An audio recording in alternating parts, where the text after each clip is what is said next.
All right, so we have presenting to our emerge a patient who appears unstable and is hypotensive. We're gonna get them on the monitor by connecting the pads and turning on our monitor.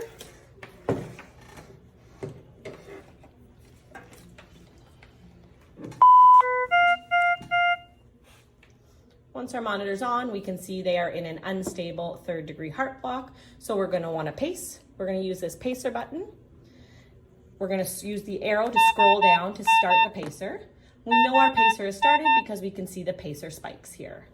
I'm gonna scroll back up to increase my MA or my output and use this arrow to scroll up. And I'm gonna slowly keep scrolling up until I get that capture.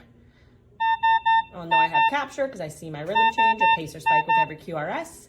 I'm gonna go up 1 additional 10 points to maintain my capture, select, and then I can use the down arrows to get out of my screen.